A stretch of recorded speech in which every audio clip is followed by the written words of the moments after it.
आप सभी का स्वागत है हमारे यूट्यूब चैनल पे विच इज अड्डा हिस्ट्री। और जैसा कि हम लोगों का एक प्लान चलता है कि सैटरडे संडे हम लोग जो है इंडियन पॉलिटी की क्लासेस को पढ़ेंगे। तो उसी में इंडियन पॉलिटी की क्लास में लास्ट क्लास में आप लोगों ने लास्ट टू क्लासेस में, अगर आपने नहीं देखा तो उसको देख लीजिए। लास्ट टू क्लासेस में आप लोगों ने सबसे पहले जाना कि हाँ, कॉन्स्टिट्यूशन क्या होता है, कॉन्स्टिट्यूशनलिज्म क्या होता है, गवर्नमेंट क्या होती है, इंडियन पॉलिटी क्या होता है, ये सब चीजों को जाना। तो जैसा कि आप लोगों ने लक्ष्मीकांत बुक भी देखी होगी, सुनी होगी, तो उसमें पहला हिस्टोरिकल बैकग्राउंड से रिलेटेड क्वेश्चंस आते हैं। तो हिस्टोरिकल बैकग्राउंड जब हम लोग जानने की कोशिश करते हैं तो ये निकल के आता है कि भाई आखिर भारतीय संविधान बना तो बना कैसे, ठीक। और भारतीय संविधान बनाने की कोशिश जो है इंडियन कॉन्स्टिट्यूशन मेकर्स जो है वो आखिर उन्हीं को क्यों चुना गया, वो कैसे अपॉइंट हुए। तो पता चलता है कि अरे उसके पहले क्या था, उसके पहले जो है 1935 का एक एक्ट था। तो उसके पहले क्या था, उसके पहले जब हम सोचते हैं तो हमको पता चलता है कि नहीं भाई, उसके पहले एक 1919 का एक्ट था। 1998 के पहले उसके पहले क्या हुआ, 1909 का मॉर्गन एक्ट आता है। तो ये हिस्टोरिकल बैकग्राउंड है। तो बेसिकली आपको पता है कि बैटल ऑफ प्लासी 1757 के बाद जब बैटल ऑफ बक्सर होता है तो east India company political power में कन्वर्ट हो जाती है। बंगाल में वो गवर्न करने लगती है ब्रिटेन से बड़े एरिया में। तो सिंपल सी बात है कि ब्रिटेन में जो है तो कुछ रेगुलेट करने के लिए ब्रिटिश पार्लियामेंट को रूल्स लेके आती है। 1773 से ये कहानी स्टार्ट होती है। फिर 1773 के बाद कुछ कमियां होती हैं जिसको जो है 1784 के पिट्स इंडिया एक्ट में सॉल्व किया जाता है। उसके बाद 1793 का चार्टर, फर्स्ट चार्टर आता है, ठीक। उसके बाद आपका 1813 का चार्टर आता है जिसमें ईस्ट इंडिया कंपनी नाम दिया जाता है कंपनी को, ठीक है। फिर आपका 1813 के बाद 1833 का चार्टर आता है। 1833 के बाद आपका 1853 का चार्टर आता है। फिर 1857 का रिवोल्ट हो जाता है। तो उस रिवोल्ट को देखते हुए कंपनी की पॉलिसी या ब्रिटिश पार्लियामेंट की ईस्ट इंडिया कंपनी को लेके जो पॉलिसी होती है वो चेंज हो जाती है और रानी विक्टोरिया अनाउंसमेंट 1858 आता है। 1858 के बाद गवर्नमेंट ऑफ इंडिया 1861 आता है। इसी बीच आपकी आईपीसी इंडियन 1860 आजकल रिसेंटली खबरों में भी है, भारतीय दंड संहिता का नाम बदला गया है। अब वो कमेंट सेक्शन में आप बताएंगे कि भारतीय दंड संहिता का नया नाम क्या है, वो भी आप जाने। तो फिर जो है आपका 1892 का एक्ट आता है। 1892 के बाद जो है 1909 का मॉर्गन इंटो एक्ट आता है और फिर वही चीज जो हम लोगों ने यहाँ पहले डिस्कस की। तो ये हिस्टोरिकल बैकग्राउंड जानना बहुत जरूरी है और इस हिस्टोरिकल बैकग्राउंड को जानते जानते जो है आप ब्रीफ हिस्ट्री के बारे में आपको आइडिया मिल जाएगा कि मॉडर्न हिस्ट्री में बेसिकली ईस्ट इंडिया कंपनी ने क्या किया है। और ये पॉलिटिक के लिए बहुत ज्यादा इंपॉर्टेंट है। ये ऐसा टॉपिक है जो कि ओवरलैप करता है मॉडर्न हिस्ट्री और पॉलिटिक के बीच में। जनरली स्टूडेंट्स को ये क्लियर नहीं होता है। तो आज से हम लोग जो है पॉलिटिक के बैकग्राउंड में सबसे पहले जो है हिस्टोरिकल बैकग्राउंड में एंटर करने जा रहे हैं। और इस सीरीज में सबसे पहले हम लोग जो है गवर्नमेंट ऑफ इंडिया 1773 का रेगुलेटिंग एक्ट पढ़ेंगे। तो ये रहा आपका रेगुलेटिंग एक्ट 1773, ठीक। तो अब बात आती है कि आखिर रेगुलेटिंग एक्ट 1773 क्यों आया। मैंने जैसे अभी आपको थोड़ी देर पहले बताया कि बैटल ऑफ प्लासी के बाद जो है ये कुछ चीजें चालू होती हैं। बैटल ऑफ प्लासी के बाद जो है बंगाल में ब्रिटिश कंपनी कब्जा कर लेती है और इकोनॉमिकल राइट्स अपने पास ले लेती है। बैटल ऑफ बक्सर के बाद इलाहाबाद की ट्रीटी होती है, आपको यहाँ पे दिख भी रहा होगा बैटल ऑफ बक्सर। तो ये सब कुछ चीजें हिस्टोरिकल बैकग्राउंड में बन रही होती हैं जिनको हम लोग देखने की कोशिश करेंगे, ठीक। तो इसको अगर बात करते हैं, कुछ चीजें हैं। 1773 का रेगुलेटिंग एक्ट जो है ब्रिटिश पार्लियामेंट ने इसको पारित किया। Board of to control the territory of East India Company majorly in Bengal, ठीक है। कंपनी अभी तक अपने आप को एक पॉलिटिकल पावर के रूप में कन्वर्ट कर चुकी थी बंगाल में और कंपनी को यहाँ पे कंट्रोल करने की जरूरत है। इसलिए ईस्ट इंडिया कंपनी को रूल करने के लिए, गवर्न करने के लिए रेगुलेटिंग एक्ट 1773 ब्रिटिश पार्लियामेंट लेके आया। जो लेके आ रही है ब्रिटिश पार्लियामेंट इसलिए लेके आ रही है कि देखिए कि सिंपल सी बात है कि जो कंपनी है वो अच्छा खासा यहाँ पे पैसा कमाती है। जब कंपनी 1600 में बनी थी तो वो क्या करती थी कि ट्रेड मोनोपोली लेके आई थी ब्रिटेन से। उसके अलावा यहाँ पे कोई दूसरी कंपनी ब्रिटेन से नहीं आएगी।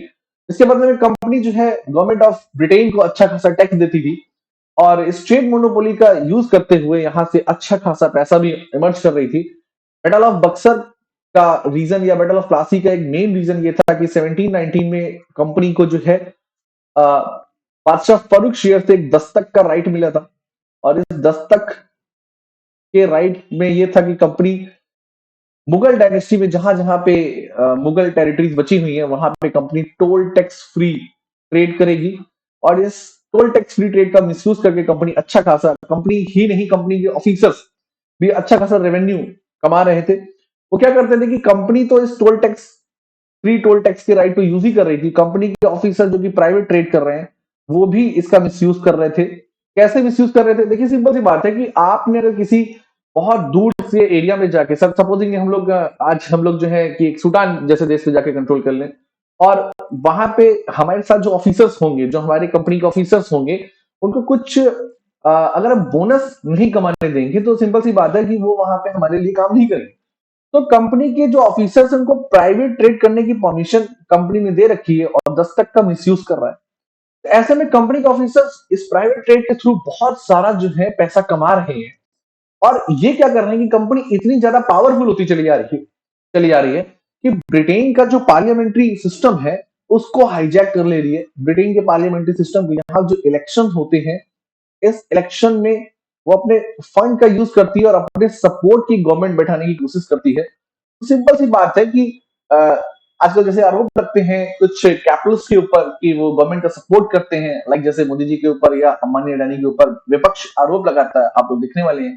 पहले 2014 के पहले डीएलएफ के ऊपर ऐसे आरोप लगते थे कि वो जो है यूपीए की गवर्नमेंट को सपोर्ट करते हैं। तो सिंपल सी बात है कि डेमोक्रेसी में, खासतौर से साउथ ईस्ट एशिया या साउथ एशियन कंट्रीज में जो है, डेमोक्रेसी में कहीं ना कहीं कैपिटलिस्ट का इन्वॉल्वमेंट रहता है, ये सब आप लोग अच्छे से जानते हैं। ऐसा ही सीन वहां पे भी था कि ये जो ईस्ट इंडिया कंपनी है, यहाँ की अपना प्राइवेट ट्रेड करके ब्रिटेन के पार्लियामेंट्री सिस्टम को डिस्टर्ब कर रही थी। तो अपोजिशन लगातार विरोध कर रहा था। अच्छा, दूसरी चीज ये भी है कि पार्लियामेंट खुद भी कंपनी को कंट्रोल करना चाहती है, क्योंकि कंपनी के ज्यादातर इंटरफेरेंस को पार्लियामेंट में जो गवर्नमेंट है वो भी पसंद नहीं कर रही है। तो गवर्नमेंट ने विपक्ष के दबाव में भी, और दूसरी बात ये भी है कि खुद भी चाहते हुए एक बिल के साथ जो है एक रेगुलेटिंग एक्ट 1773 लेके आया। तो ये 1773 का रेगुलेटिंग एक्ट कंपनी के लिए लेके आता है। दूसरी चीज ये है कि इस समय जो है अगर हम ध्यान से देखें तो यूएसए जो है वो ब्रिटेन की जो कॉलोनी हुआ करता था, लगभग वहां पे एक रिवॉल्यूशन चल रही है, एक फ्रीडम रिवॉल्यूशन चली, आजादी की बात चली, तो एक बड़ी मेजर कॉलोनी जो है वो निकलती चली जा रही है। तो ऐसे में इंडिया जैसी कॉलोनी, इंडिया में कॉलोनी सब्स्टिट्यूट कॉलोनी हो सकती है, तो कंपनी को रेगुलेट तो करना ही पड़ेगा। तो ब्रिटिश सिस्टम जो है 1773 में आपके लिए, जो इंडिया के सिस्टम में पहली बार ब्रिटिश पार्लियामेंट का इन्वॉल्वमेंट दिखाई देता है। तो कभी कभी ऑब्जेक्टिव क्वेश्चन बन सकता है आपके लिए कि भारतीय मामलों में पहली बार ब्रिटिश पार्लियामेंट ने कब हस्तक्षेप किया, कब इंटरफेरेंस करने की कोशिश की? तो 1773 के रेगुलेटिंग एक्ट में कोशिश करी, क्योंकि यहाँ पे बॉम्बे प्रेसिडेंसी के कंट्रोल में, या सुपरविजन में बोलना ज्यादा ठीक होगा, मद्रास प्रेसिडेंसी को और बॉम्बे प्रेसिडेंसी को बंगाल प्रेसिडेंसी के सुपरविजन में रख दिया गया। मैं थोड़ा गलत बोल गया, ठीक है। तो सेंट्रलाइजेशन थोड़ा सा दिखाई देने की कोशिश चल रही, तो ब्रिटिश ने यहाँ पे पहली बार इंडियन मामले में हस्तक्षेप करने की कोशिश की। तो ये सब कुछ चीजें जो है समझने की जरूरत है, ठीक। तो वही यहाँ पे लिखा हुआ है कि east India company was in sir financial crisis and had asked a loan of £1 million from the British government 1772। Company क्या कर रही है? कंपनी अपने आप को फिजिकल डेफिसिट में दिखा रही है, नुकसान दिखा रही है, लॉस दिखा रही है। एक तो यहाँ के पैसे से ब्रिटिश पार्लियामेंट के इलेक्शन में जो है करप्शन फैला रही है, और साथ ही साथ जो है अपने जो रिकॉर्ड्स होते हैं उन रिकॉर्ड्स में दिखाने की कोशिश करती है कि हम लॉस में चल रहे हैं, या बैटल ऑफ प्लासी हो गया, बैटल ऑफ बक्सर हो गया, हमारे इसमें बहुत सारा लॉस हो गया। सो दैट ब्रिटिश पार्लियामेंट के अप्रूवल से जो है उसको £1 million का लोन और मिल जाए। तो ये तो जस्ट अपोजिट चीज है। तो ऐसे में आप एक तो करप्शन कर रहे हो, ऊपर से £1 million का लोन मांग रहे हो। तो ठीक है, फिर हम देखेंगे कि आपने जो रिकॉर्ड्स बनाए हैं क्या वो ठीक है कि नहीं। तो इन सब चीजों को देखते हुए रेगुलेटिंग एक्ट लाया गया, ठीक। देखिए यहाँ पे लिखा हुआ है corruption nepotism ramp against the company officials, ठीक। एक चीज ये भी है। पेमाइन, ईस्ट इंडिया कंपनी ने जब 1765 में ट्रीटी ऑफ इलाहाबाद करी और लैंड रेवेन्यू कलेक्शन ले लिया बंगाल के नवाब के जस्ट पैरेलल बादशाह सालन सेकंड से, तो वो क्या कर रहा था कि अपने लैंड रेवेन्यू राइट का मिसयूज कर रहा था। और इस लैंड रेवेन्यू राइट्स में क्या हो रहा था कि जैसा चाहा वैसा रेवेन्यू कलेक्ट किया। तो ऐसे में फेमाइन बहुत सारे बंगाल में आ रहे हैं। तो एक ये भी इशू था रेगुलेटिंग एक्ट 1773 को आने के लिए। तो ये बैकग्राउंड में जरूर याद रखिएगा, क्योंकि कभी कभी क्या होता है कि 3-4 स्टेटमेंट्स दिए जाते हैं और इन स्टेटमेंट्स का यूज किया जाता है, ठीक। Dual form of the administration institute by the Robert Clive, वही बात आ रही है कि 1773 की जो 1765 में जो ट्रीटी ऑफ इलाहाबाद हुई, तो ट्रीटी ऑफ इलाहाबाद से जो हो गया कि रेवेन्यू कलेक्शन राइट मिल गया किसको? कंपनी को। और जो लॉ एंड ऑर्डर देखने का राइट था वो अभी भी नवाब के पास था। तो ऐसे में अगर कोई कंपनी का ऑफिसर है, वो लगान वसूलने जा रहा है, कंपनी का ऑफिसर मतलब इंडियन एक्टर्स ही हुआ करते थे, ज्यादातर जमींदार हुआ करते थे। जब वो लैंड रेवेन्यू कलेक्ट करने आते थे, कोई गरीब किसान हिस्सा के अगर उनके ऊपर अटैक कर देता था, तो ऐसे में वो जमींदार उसको मार देते थे और उसकी डेथ हो जाती थी। तो वो जाता था कंपनी के पास, तो कंपनी बोलती थी लॉ एंड ऑर्डर से जुड़ा हुआ मसला है, रेवेन्यू से जुड़ा हुआ मसला नहीं, इसको हम नहीं देख सकते। नवाब के पास जब जाते थे तो नवाब बोल देता था कि अरे ये तो रेवेन्यू से जुड़ा हुआ मसला है, इसको हम नहीं देख सकते। तो बेसिकली बंगाल की गवर्नमेंट जो है वो बंगाल की जो पब्लिक जो है, नेटिव बंगालीज जो है वो 1765 से लेकर 1773 तक जो है वो dual type of government, dual type of administration को देख रहे हैं, जो रॉबर्ट क्लाइव ने इंट्रोड्यूस किया। क्योंकि उसी का बैकग्राउंड यहाँ पे लिखा है, देखिए, Nawab and Nizamat rights judicial policy and the, ये देखिए, obtain the battle of Buxar, Diwani right, company को दीवानी राइट, यही सब चीजें यहाँ पे लिखी हुई है। ठीक, यहाँ तक सबको क्लियर हो गया होगा, मैं समझता हूँ सभी को यहाँ तक क्लियर है। क्या मेरी वॉइस आ रही है सबको? ओके, ठीक। तो ये सब चीजें हैं जो एक लॉलेसनेस इंक्रीज इन बंगाल, ये भी दिख रहा है। ब्रिटिश, यहाँ पे देखिए जो फेमाइन है, फेमाइन को लेके जो है एक आनंद मठ, आनंद मठ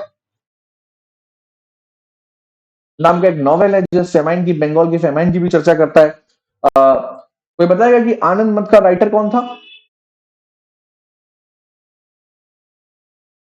बंकिम चंद्र चटर्जी, आनंद के राइटर बंकिम चंद्र चटर्जी थे, ठीक है। और सिमिलरली यहाँ पे क्या है कि company first Anglo Mysore war में हैदर अली से हार चुकी है। कंसिडर्ड के टाइम पीरियड में कंपनी जो है फर्स्ट एंग्लो मैसूर वॉर भी हारी है। तो एक ये भी एक रीजन है इस रेगुलेटिंग एक्ट 1773 के आने का। ठीक, तो अब बात करते हैं कि क्या था, और आगे की थोड़ा सा बैकग्राउंड और चर्चा कर लेते हैं। The East India Company was डेब्ट to the both of Bank of England, वही मैंने आपको बताया कि वो Bank of England and the government से जो है लगातार जो है लोन मांगने की बात कर रही है। पहले तो देखिए, आपने यहाँ देखा कि 1 मिलियन पाउंड का लोन मांग रही है ऑलरेडी, अपने आप को लॉस में दिखा के, और पहले से ही जो है 15 मिलियन पाउंड के कर्ज में दबी हुई है। तो एक रीजन ये भी है। यहाँ तक सबको क्लियर? पार्लियामेंट की अगर बात करते हैं, ब्रिटिश पार्लियामेंट की बात करते हैं, तो इस टाइम पीरियड में आपको जरूर याद रखें कि कभी कभी स्टेटमेंट वाइज क्वेश्चन आ जाते हैं कि जब रेगुलेटिंग एक्ट 1773 आया था, तो उस टाइम पीरियड में ब्रिटेन का जो है प्राइम मिनिस्टर कौन हुआ करता था? तो लॉर्ड नॉर्थ हुआ करते थे। ठीक, ठीक। इन्होंने ये बिल पास किया 18 मई 1773।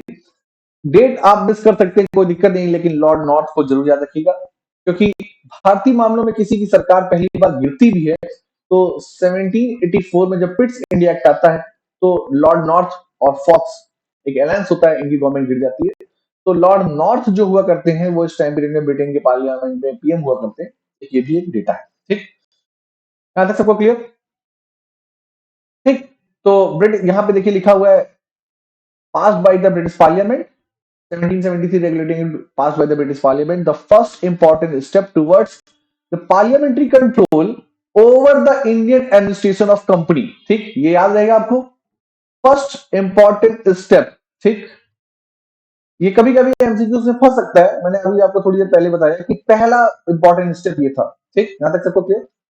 तो ये चीजें हैं। अब हम देखेंगे कि इसमें क्या क्या चीजें हैं, क्या प्रोविजंस हैं, तो देखने की कोशिश करते हैं। ये देखिए आपका रेगुलेटिंग एक्ट 1773, और इस एक्ट में देखिए मैंने आपको क्या बताया कि ये कंपनी इंडियन कंपनीज में इंडिया की टेरिटरी में इंटरवीन करने वाली है। बंगाल में जो गवर्नर जनरल हुआ, बंगाल का जो गवर्नर हुआ करता था 1765 से, रॉबर्ट क्लाइव वहां पे गवर्नर जनरल बने, फिर वेंसिटर कर्टियर, वेल्स जैसे लोग आए। लास्ट में जो है 1772 में जो है वारेन हेस्टिंग्स, वारेन हेस्टिंग्स की बात करते हैं, तो वारेन हेस्टिंग्स जो है वो लास्ट गवर्नर ऑफ बंगाल होते हैं, ये भी आप याद रखिएगा। और 1773 के रेगुलेटिंग एक्ट में जो है गवर्नर की जगह गवर्नर जनरल की पोस्ट बनाई जा रही है, और इस गवर्नर जनरल ऑफ बंगाल के सुपरविजन में होगा बॉम्बे प्लस मद्रास। तो यहीं पे यहाँ पे लिखा गवर्नर जनरल ऑफ बंगाल। ठीक, कंपनी के जो ऑफिसर्स थे उनको नेटिव से जो है गिफ्ट और ब्राइब्स जैसी चीजों को प्राइवेट ट्रेड करने पे रोक लगाने की कोशिश खुद ब्रिटिश की पार्लियामेंट कर रही है। इवन आपने देखा था कि इस प्राइवेट ट्रेड के इशू को लिखते हुए ही जो है battle of Plassey and battle of Buxar तक हो जाता है। तो ये प्राइवेट ट्रेड ना सिर्फ इंडियंस के लिए इशू था, बंगाल के नवाब के लिए इशू था, बल्कि ब्रिटिश पार्लियामेंट के लिए भी प्राइवेट ट्रेड इशू बना हुआ था। ठीक, साथ ही साथ यहाँ पे एक सुप्रीम कोर्ट की बात आती है, क्योंकि इसके पहले एक 1772 जुडिशियल प्लान ऑफ वेरेन हेस्टिंग्स आता है। इसमें क्या होता है, एक सदर दीवानी अदालत बनती है सिविल एंड रेवेन्यू मैटर्स को देखने के लिए प्रोविंशियल लेवल पे, और डिस्ट्रिक्ट लेवल पे मफसल दीवानी अदालत बनती है। ठीक, सिमिलरली यहाँ पे जो है सदर निजामत अदालत बनती है, और प्रोविंशियल लेवल पे और डिस्ट्रिक्ट लेवल पे जो है मफसल निजामत अदालत बनती है। ये लीगल हिस्ट्री का मैटर है। और कोई भी इंडियन नेटिव हुआ करता था, अगर उसका रेवेन्यू और सिविल से जुड़ा हुआ जो मसला है वो डिस्ट्रिक्ट लेवल पे मफसल दीवानी अदालत देखेगी, और प्रोविंशियल लेवल पे सदर दीवानी अदालत देखेगी। क्योंकि सिविल से जुड़ा हुआ मसला है तो यहाँ पे नेटिव रूल्स ही चलते हैं, जैसे कि मॉर्मन्स के लिए मॉर्मन लॉ, और नॉन मॉर्मन्स के लिए जो है हिंदू लॉ, बेसिकली आप कह सकते हैं मनुस्मृति, याज्ञवल्क्य स्मृति, पाराशर स्मृति, बहुत सारी स्मृतियां। ठीक, क्योंकि 1200 से लेके और मुगल टाइम पीरियड तक इंडिया गवर्न होता चला आ रहा है किससे, मॉर्मन लॉ से। तो क्रिमिनल सूट के लिए जो है मॉर्मन लॉ चल रहे थे, तो मुफ्सल निजामत अदालत में शरीयत ही चलती है, और यहाँ के जो जजेस होते हैं वो ज्यादातर क्या होते हैं, मुफ्ती, मौलवी और काजी। यहाँ पे जो है अगर सिविल की अगर बात करते हैं तो सिविल में जो है बात करते हैं मुफ्ती, मौलवी, काजी जो होते हैं मोमनस के लिए, और पंडित जो होते हैं वो होते हैं नॉन मुस्लिम्स के लिए। तो ये नेटिव्स के लिए है, लेकिन यहाँ पे किसी ब्रिटिशर्स के साथ अगर कोई इशू हो जाता है, ठीक, किसी यूरोपियन से जुड़ा हुआ कोई सब्जेक्ट होता है, तो सिंपल सी बात है वो नेटिव रूल से कवर नहीं हो सकते। उनको देखने के लिए ब्रिटिश रूल की जरूरत पड़ेगी। Supreme Court of judicature establishment की बात होती है, इसमें सिर्फ प्रोविजन दिया गया है। वो 1774 में सुप्रीम कोर्ट ऑफ जुडिकेचर आता है, प्रॉपर 1774 में सुप्रीम कोर्ट स्टैब्लिश होता है। उसमें कुछ कमियां हैं, वो एक आगे इशू बनेगा, तो सुप्रीम कोर्ट का भी यहाँ पे हमको एक चीज दिखाई देगी। ठीक, गवर्नर जनरल को असिस्ट करने के लिए एक 4 मेंबर्स की काउंसिल बनेगी गवर्नर जनरल को असिस्ट करने के लिए, और एक कोर्ट ऑफ डायरेक्टर जो कि 1615 में चार्टर में बना था, उसमें 18 मेंबर्स हुआ करते थे, और उन 18 मेंबर्स को इंक्रीज करके इस समय 24 कर दिया जाए। तो let foundation to the central administration in India. ठीक, तो ये एक मेन चीज यहाँ पे आपको दिख रही है कि आप कह सकते हैं कि सेंट्रलाइजेशन करने की कोशिश की गई। सेंट्रलाइजेशन कैसा, कि देखिए बंगाल के कंट्रोल में, बंगाल के सुपरविजन में आपका बॉम्बे आ रहा है, और साथ ही साथ मद्रास। तो यहाँ पे आपको सेंट्रलाइजेशन दिख रहा है। सेंट्रलाइजेशन का रीजन ये है कि यूएसए जब आजाद हो रहा था, या यूएसए जब ब्रिटेन की कॉलोनी बना था, तो जो इसके ईस्टर्न कोर्ट्स में कॉलोनी थी वो 13 कॉलोनीज थी, और इन 13 कॉलोनीज के लिए 13 अलग अलग गवर्नर जनरल्स हुआ करते थे। साथ ही साथ यहाँ पे 13 अलग अलग चार्टर्स हुआ करते थे, और नो टैक्सेशन विदाउट रिप्रेजेंटेशन की डिमांड करते हुए इन व्हाइट अमेरिकन ने व्हाइट ब्रिटिशर्स से आजादी ली थी। तो ये 13 गवर्नर जनरल्स ने मिलकर एक साथ कॉन्स्पिरेसी रची, ऐसा मानना था ब्रिटिश पार्लियामेंट का। तो उन्होंने यहाँ पे क्या कर दिया कि इन 13 गवर्नर जनरल से टैकल करने की जगह डायरेक्ट एक सिंगल गवर्नर जनरल हो, और बाकी की जो प्रेसिडेंसीज है उस गवर्नर जनरल के सुपरविजन में हो। तो ये चीज यहाँ पे आपको दिखाई देती है। क्या चीज क्लियर होगी? Central administration in India, let foundation to the central administration India. ठीक, ओके। तो ये रहा, की प्रोविजंस की बात करते हैं। अब देखिए यही जो है प्रीलिम्स के पॉइंट ऑफ व्यू से बहुत ज्यादा इंपॉर्टेंट है। ठीक, गवर्नर जनरल ऑफ बंगाल, जो कलकत्ता का गवर्नर हुआ करता था, वो गवर्नर जनरल ऑफ बंगाल हो जाएगा। The post of the governor general of was change to the governor general of Bengal. He was also the responsible, he has also given the responsibility to over the presiding of the Madras and the Bombay। भाई मैंने आपको अभी थोड़ी देर पहले, board of administrator या counsellor. ठीक, अभी मैंने आपको थोड़ी देर पहले बताया था कि गवर्नर जनरल को असिस्ट करने के लिए 4 मेंबर की एक काउंसिल होगी।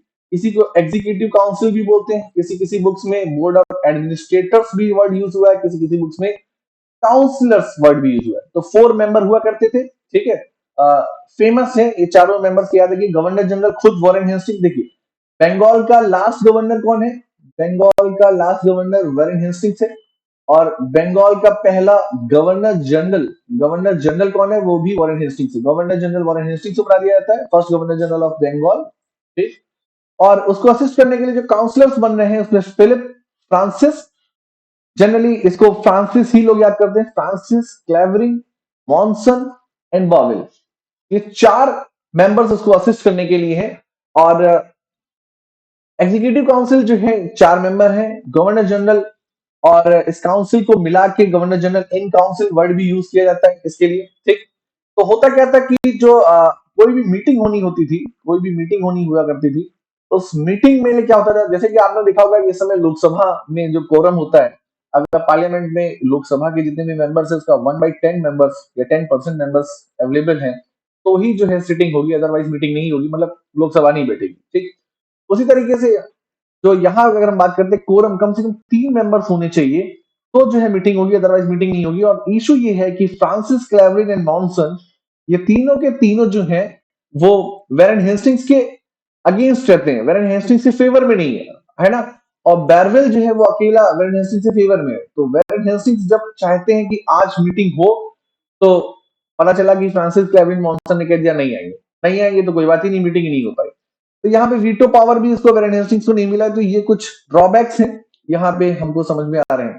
क्या सबको क्लियर हो गया? ठीक है, तो 3 मेंबर जब तक नहीं होंगे तब तक मीटिंग नहीं होगी। और ऐसा जो है वेरन हेस्टिंग्स से पूरे टाइम पीरियड में इशू बना रहता है, तो वेरन हेस्टिंग्स से बहुत ज्यादा परेशान हो जाते हैं। ठीक, हम लोग बहुत ज्यादा हिस्टोरिकली जाने की कोशिश नहीं करेंगे, हम लोग जो है लॉ के हिसाब से चलेंगे।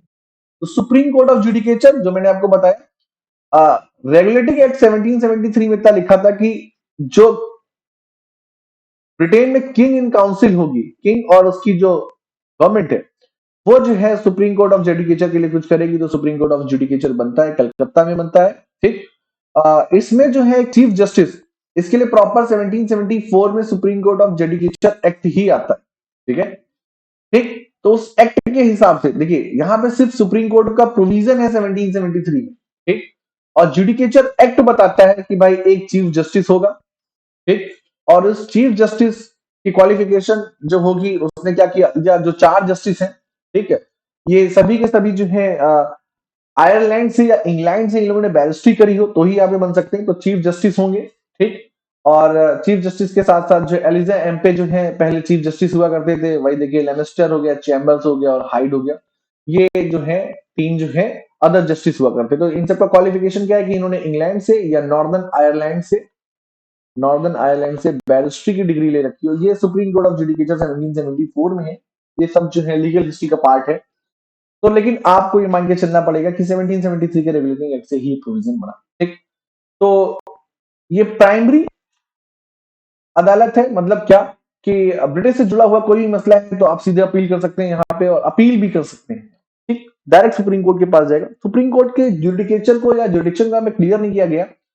1774 का जो judicature of supreme court act है वो कहता है कि ब्रिटिश या ब्रिटिश से जुड़ा हुआ कोई भी ऐसा बिजनेस जिसमें डायरेक्टली और इनडायरेक्ट, देखिए सीधे सीधे उसमें इतना लिखा हुआ है कि ये इसमें सिर्फ और सिर्फ ब्रिटिश, इसके जुरिडिक्शन में सिर्फ और सिर्फ ब्रिटिश आएंगे, कोई और नहीं आएगा। डायरेक्टली इतना लिखा हुआ है, कोई भी नेटिव नहीं आएगा। लेकिन एक्सेप्शनल केस में रखा गया। अच्छा, दूसरी चीज क्या है कि ब्रिटिश ऑफ कलकत्ता ही है और कोई नहीं, ब्रिटिश ऑफ कलकत्ता ही है। लेकिन इसमें एक्सेप्शनल केस में रखा गया कि बंगाल, बिहार और उड़ीसा के बाकी लोग भी इन्वॉल्व हो सकते हैं अगर वो कंपनी के साथ डायरेक्टली और इनडायरेक्टली बिजनेस में लगे हों। डायरेक्टली और इनडायरेक्टली बिजनेस में लगे होंगे तो वो सुप्रीम कोर्ट के जुडिकेचर में आ जाते हैं। यहीं से जो है सुप्रीम कोर्ट के जुडिकेचर को लेकर लड़ाई होने लगती है। और एक केस आता है, राजा नंद कुमार केस आता है, कौसीजुरा केस आता है, जिसमें पता चलता है कि सुप्रीम कोर्ट अपने जुडिक्शन से बाहर जाकर डिसीजन लेता है। राजा नंद कुमार केस में सुप्रीम कोर्ट, राजा नंद कुमार एक नेटिव इंडियन होते हैं। आपने देखा कि ये सिर्फ और सिर्फ कलकत्ता के लोगों के लिए और खासतौर से ब्रिटिश लोगों के लिए बना हुआ सुप्रीम कोर्ट है। लेकिन चूंकि इसमें एक चीज लिखी हुई है कि कंपनी के बिजनेस में डायरेक्टली और इनडायरेक्टली अगर इन्वॉल्व है तो भी वो सुप्रीम कोर्ट के जुडिकेशन में आ जाता है। राजा नंद कुमार जो हुआ करते थे कंपनी के जमींदार, लैंडलॉर्ड हुआ करते थे और कंपनी के लिए लैंड रेवेन्यू कलेक्ट किया करते थे। तो सुप्रीम कोर्ट का कहना था कि ये इनडायरेक्टली हमारे साथ जुड़े हुए हैं, इसलिए राजा नंद कुमार के केस को सुप्रीम कोर्ट सुन सकता है।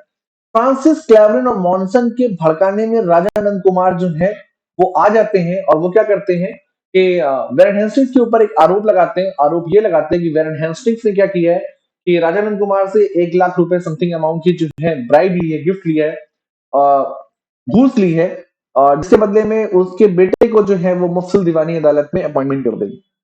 ठीक, और ऐसा वो एविडेंस दिखा देता है। तो फ्रांसिस क्लेवरिन मॉनसन जो है वेरन हेस्टिंग्स को जो क्रिटिसाइज करते हैं चीजों को लेकर, वेरन हेस्टिंग्स से बोलते हैं कि आपने जो पैसा लिया है वो कंपनी के जो है ट्रेजरी में जमा कर दीजिए। वेरन हेस्टिंग्स की दोस्ती होती है एलिजा एम्पे से, जो कंपनी के चीफ जस्टिस, सुप्रीम कोर्ट के चीफ जस्टिस हैं। एलिजा एम्पे की हेल्प से 1668 में ब्रिटिश में एक फोर्जरी एक्ट चलता था मतलब अगर आप किसी के साथ जालसाजी करते हैं तो वहां पे ब्रिटेन में जो है वो डेथ पनिशमेंट मिल सकता था। ठीक, तो सुप्रीम कोर्ट स्टैब्लिश कब हो रहा है? 1774 में हो रहा है। और एक इंसिडेंट जो कि 1772 में राजा नंद कुमार के ऊपर एक फर्जी केस लगाया जाता है कि उन्होंने किसी के साथ जालसाजी करी है, जो कि सुप्रीम कोर्ट के स्टैब्लिशमेंट के पहले के इंसिडेंट है।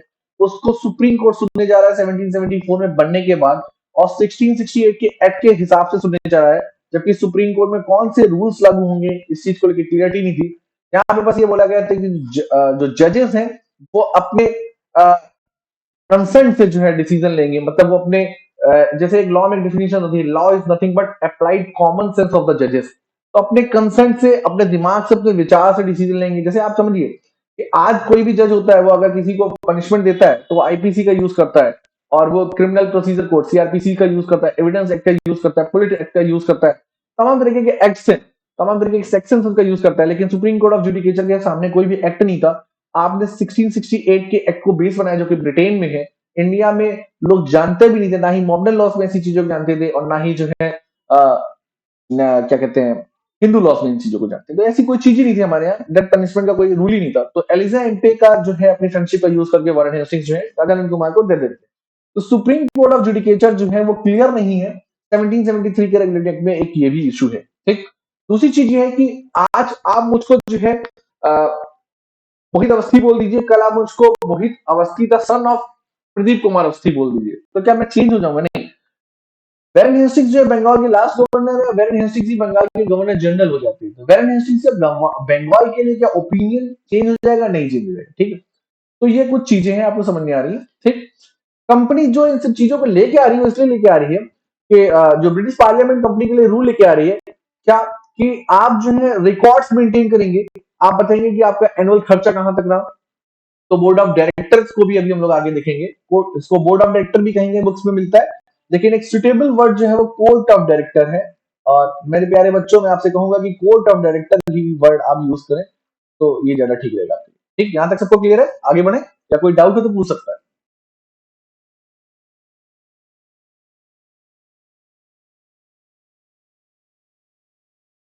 देखिए यूएस में क्या हो रहा है, आपने क्वेश्चन पूछा है कि यूएस का क्या यहाँ पे एक रूल है इस एक्ट को आने में। देखिए वो कह रहा है कि जो यूएस है वहां पे 13 कॉलोनीज बनी हुई थी।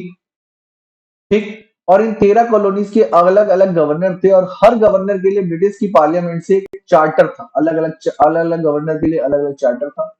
और इन लोगों ने क्या किया कि इन लोगों को रिप्रेजेंटेशन नहीं मिल रहा था ब्रिटिश पार्लियामेंट में। ठीक, इन लोगों ने नो टैक्सेशन विदाउट रिप्रेजेंटेशन की डिमांड उठाई, और सब लोगों ने एक साथ मिलकर जो है एक रिवोल्ट कर दिया, रिवोल्यूशन कर दिया, और अमेरिका आ गया।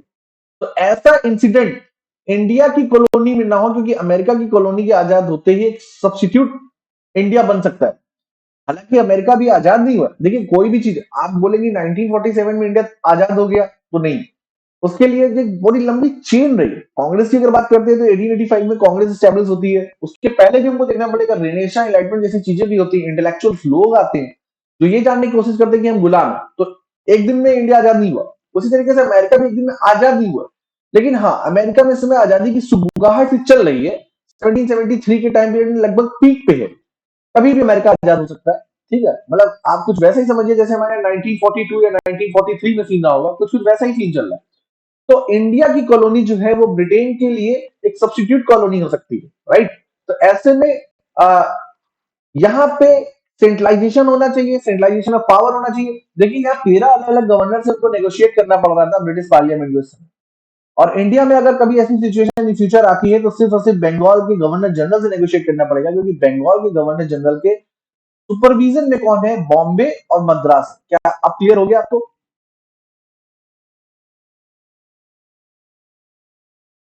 ओके, तो ये चीज रहा। Prohibited from the brides and the gift. Company के जो ऑफिसर्स हैं, ठीक है, चाहे वो मिलिट्री ऑफिसर हो चाहे सिविलियन ऑफिसर हो, ये लोग क्या करते हैं, लोकल लोग से जो है गिफ्ट ले लेते हैं, डोनेशन ले लेते हैं, प्राइज ले लेते हैं। तो ये इसको प्रोहिबिटेड कर दिया गया है। कंपनी के ऑफिसर जो है अब किसी भी तरीके का कोई भी गिफ्ट नहीं लेंगे। लेकिन देखिए सिंपल सी बात है कि 1773 के रेगुलेटिंग एक्ट में आपने ये लिख दिया, लेकिन क्या कोई ऐसी बॉडी है?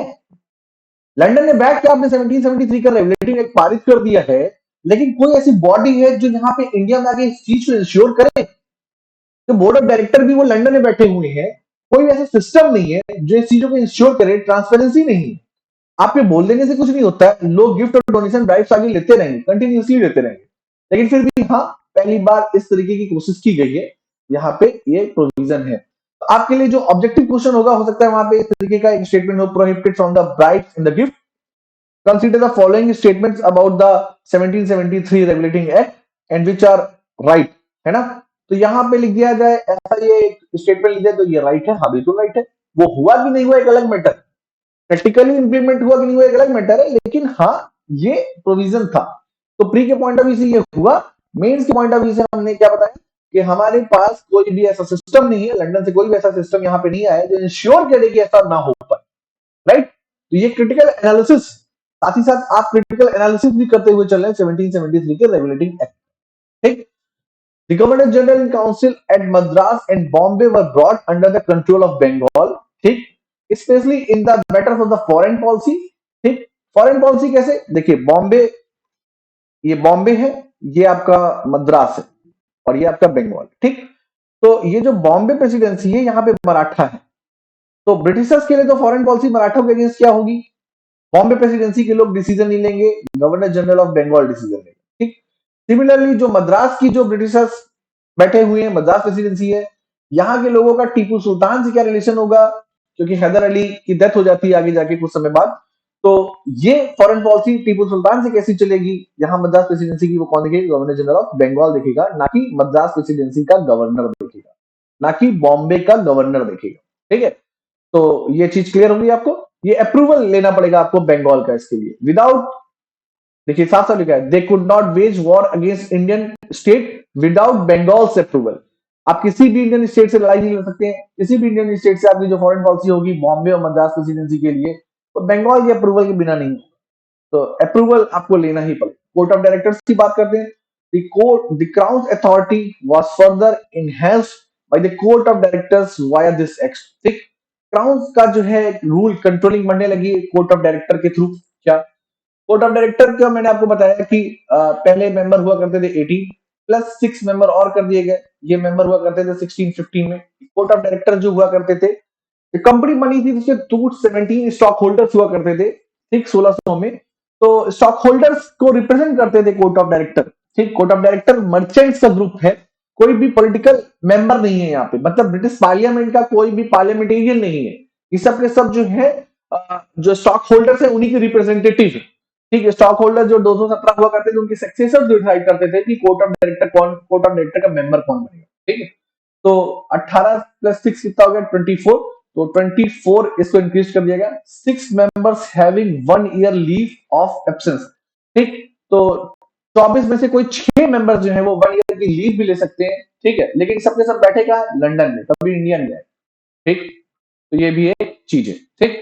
1/4 of them were retired every year, मतलब जो 24 मेंबर है इसके 1/4 मेंबर हर साल रिटायर्ड हो जाएंगे और उनकी जगह कोई नए मेंबर आएंगे, 1/4 मेंबर आएंगे। जैसे आपने देखा होगा कि हमारे यहाँ राज्यसभा में ऐसा होता है कि कुछ मेंबर जो है वो, जैसे राज्यसभा जब स्टेब्लिश की जाएगी, इतना तो बेसिक नॉलेज होती है, तो राज्यसभा में आप लोग जानते हैं कि कुछ मेंबर रिटायर्ड हो जाते हैं और फिर उनकी जगह नए मेंबर्स आते हैं। जैसे इस समय कांग्रेस की तरफ से जो है श्रीमती सोनिया गांधी जो है वो राजस्थान की वैकेंट सीट पे जा रही है, ठीक है। तो ये हाउस कभी भी वैकेंट नहीं होता, पूरी तरीके से खाली नहीं होता, इसके 1/4 मेंबर जो है कोर्ट ऑफ डायरेक्टर के हर साल रिटायर्ड हो जाते हैं, और जो रिटायर्ड होगा दोबारा री इलेक्ट नहीं हो सकता। ये बहुत इंपॉर्टेंट डेटा याद रखिएगा कि जो मेंबर कोर्ट ऑफ डायरेक्टर से रिटायर्ड हो जाता है वो री इलेक्ट नहीं हो सकता, ठीक। ठीक, तो इलेक्टोरल बोर्ड कौन होगा कोर्ट ऑफ डायरेक्टर का, इलेक्टोरल बोर्ड जो होगा वो आपके स्टॉक होल्डर्स होंगे, ठीक, stock holders of East India company, ठीक। 1600 में जो स्टॉक होल्डर्स है वो अभी तक जिंदा नहीं है, उनके सक्सेसर्स होते हैं ना, लाइक जैसे मेरी मेरे मेरे बाबा की कोई प्रॉपर्टी है तो वो मुझको मिलेगी ना, मेरे भाई बहनों को मिलेगी, किसी तीसरे को थोड़ी मिल जाएगी, है ना, मेरे कजन्स को मिलेगी, किसी बाहरी को थोड़ी मिल जाएगी। तो वही स्टॉक होल्डर्स जो है उनके सक्सेसर जो है वो इलेक्टोरल बोर्ड में वो डिसाइड करेंगे कि कोर्ट ऑफ डायरेक्टर का मेंबर कौन बनेगा, ठीक। हर बार 1/4 मेंबर रिटायर्ड हो जाएंगे और ये री इलेक्ट नहीं हो सकते, ठीक। 6 मेंबर जो है 1 ईयर की लीव पे भी जा सकते हैं, ऐसा प्रोविजन है, सब लंदन में, ठीक। दूसरा प्रोविजन कोर्ट ऑफ डायरेक्टर के लिए है, the company director were directed to make public all correspondence on revenue, ठीक। मतलब कंपनी को कोर्ट ऑफ डायरेक्टर डायरेक्ट करेगा डिसीजन लेने में, किस तरीके का कि अगर रेवेन्यू से जुड़ा हुआ कोई मसला है तो गवर्नर जनरल इन काउंसिल, मैंने आपको बताया था कि गवर्नर जनरल और उसकी जो एग्जीक्यूटिव काउंसिल के 4 मेंबर है, इसको हम लोग कंपोजिटली क्या बोलते हैं, गवर्नर जनरल इन काउंसिल बोलते हैं। ठीक, तो गवर्नर जनरल इन काउंसिल को रेवेन्यू से जुड़ा हुआ भी कोई भी डिसीजन लेना है तो कोर्ट ऑफ डायरेक्टर से पूछेगा। मिलिट्री मैटर से जुड़ा हुआ भी कोई भी मैटर देखना है, कोई भी डिसीजन लेना है तो कोर्ट ऑफ डायरेक्टर से पूछेगा। तो ये जो है यहाँ पे कोर्ट ऑफ डायरेक्टर्स को पावर्स दी गई है। कमर्शियल पावर तो उसके पास ऑलरेडी है कि ट्रेड और कमर्शियल डिसीजन तो बोर्ड ऑफ डायरेक्टर 1615 से लेता हुआ चला। तो ये दोनों पावर अलग से ऐड कर दी गई revenue and military affair. Fits India act में जाके कुछ चेंजेस होंगे, उनको अभी हम लोग आगे देखेंगे। ठीक, civil and the military affairs, Indian civilian and military affairs as well as revenue were required to be disclosed to the British Crown। आप ब्रिटिश क्राउन को बताएंगे कि आपने इंडिया में सिविल और मिलिट्री अफेयर्स में और रेवेन्यू अफेयर्स में क्या क्या लिया है, मतलब रिकॉर्ड बना के भेजेंगे, क्योंकि आपने किस तरीके से रेवेन्यू कलेक्ट किया, और रेवेन्यू कलेक्ट करने के बाद अपने आपको लॉस भी दिखा देते हैं, आप एक्स्ट्रा 1 मिलियन पाउंड का लोन मांगते हैं और आप पहले से 15 मिलियन पाउंड के कर्जे पे हैं, तो रेवेन्यू का आप रिकॉर्ड बना के देखेंगे। सिविल और मिलिट्री अफेयर्स आपने देखिए फर्स्ट एंग्लो मैसूर वॉर भी कर लिया है, धीरे से टाइम पीरियड तक जो है वाराणसी के टाइम पीरियड में ही जो है फर्स्ट एंग्लो मराठा वॉर भी हो जाएगा, तो ये भी रीजन है। ठीक, तो आप जो मिलिट्री अफेयर से जो डिसीजन लेंगे वो भी आप हमसे पूछेंगे, क्योंकि आप मिलिट्री में लॉस दिखा देते हैं कंपनी का, ठीक है, वॉर्स में लॉस दिखा देते हैं कंपनी का, तो ये भी आप जो है डिस्क्लोज करेंगे। डिसीजन लेने से पहले पूछेंगे किससे, कोर्ट ऑफ डायरेक्टर से, और इसको डिस्क्लोज किसके सामने करेंगे, ब्रिटिश क्राउन। मतलब ब्रिटिश क्राउन का मतलब जब बात आती है तो पार्लियामेंट की बात है। ठीक, क्लियर है ना। हमारे यहाँ जैसे बात करते हैं तो प्रेसिडेंट मतलब गवर्नमेंट, गवर्नमेंट मतलब पार्लियामेंट। ठीक, उसी तरीके से वहां पे क्राउन, क्राउन मतलब गवर्नमेंट, गवर्नमेंट मतलब पार्लियामेंट। ठीक, तो वहां पे आपको इसको डिस्क्लोज करना पड़ेगा। ठीक, कंपनी ऑफिसर्स पे rise, the company officers and the staff were given a पे रेज। ठीक, इनको पे रेज की भी जो है चीज दी गई। यहां तक सबको क्लियर। शॉर्ट कमिंग्स की हम लोग बात करते हैं कि इसमें कमियां क्या हैं, मैं आपको लगातार कमियां बताता चल रहा हूं। देखिए क्या, parliamentary control on the company prove ineffective because there were no effective mechanism to study the reports sent by the governor general in council. ठीक, तो वहां पे भी कोई प्रॉपर मैकेनिज्म नहीं है। ठीक है, कोर्ट ऑफ डायरेक्टर जो है, ये याद रखिएगा कि कोर्ट ऑफ डायरेक्टर कौन है, ये स्टॉक होल्डर्स के रिप्रेजेंटेटिव है कोर्ट ऑफ डायरेक्टर्स। तो कभी भी कंपनी के द्वारा किया गया करप्शन, कभी भी कंपनी के द्वारा दिखाया गया जो लॉस है, वो कभी भी ओपन नहीं करेंगे, हमेशा कंपनी को लॉस में दिखाएंगे। क्योंकि देखिए अगर कंपनी एक्सपोज हो गई तो अल्टीमेटली लॉस किसको होगा, कोर्ट ऑफ डायरेक्टर को ही होगा और स्टॉक होल्डर्स को ही होगा। स्टॉक होल्डर्स और court of director private body है, कभी भी नहीं चाहेगा कि कंपनी जो एक्सपोज हो जाए। इफेक्टिव मैकेनिज्म नहीं है, कहां पे, ब्रिटेन में भी नहीं है। यहां से जो रिपोर्ट्स भेजी गई, और इवन यहां पे मैंने आपको बताया कि गिफ्ट ऑफ ब्राइब्स जो प्रोहिबिटेड कर दिए थे, वो हो पा रहा है कि नहीं आ रहा है, कंपनी का ऑफिसर प्राइवेट ट्रेड कर रहे हैं कि नहीं कर रहे हैं, अभी भी कर रहे हैं। इन सब चीजों को देखने के लिए कोई इफेक्टिव मैकेनिज्म इंडिया में भी नहीं है। राइट, यहां तक सबको क्लियर हो गया। गवर्नर जनरल का कोई वीटो पावर नहीं है, फ्रांसिस क्लेवरिन मॉनसन डिसाइड कर देते हैं, फ्रांसिस क्लेवरिन एंड मॉनसन डिसाइड कर देते हैं कि मीटिंग होगी कि नहीं होगी। ठीक, ये लोग मेजोरिटी से डिसीजन ले लेते हैं, तो फ्रांसिस क्लेवरिन मॉनसन जो है एग्जीक्यूटिव काउंसिल जो है गवर्नर जनरल को हमेशा दिक्कत देती चाहिए। ठीक, तो ये भी एक इशू है। ठीक, सुप्रीम कोर्ट क्या क्या, the power of supreme courts were not well defined, power well defined नहीं है, पावर ही डिफाइंड नहीं है, जुडिकेचर डिफाइंड नहीं है, मैंने आपको बहुत पहले सब चीजें बता दी। ठीक, this act did not address and concern Indian population. ठीक, इस एक्ट में कहीं भी इंडियन पॉपुलेशन के लिए कुछ भी सोचा नहीं गया है, इंडियन पॉपुलेशन को क्या इशू हो सकता है, तो ये भी एक इसकी सबसे बड़ी कमी है। ठीक, और this act did not stop corruption among the officials of company, तो इसने करप्शन को भी जो है नहीं रोक पाया, तो ये इसकी शॉर्ट कमिंग्स है।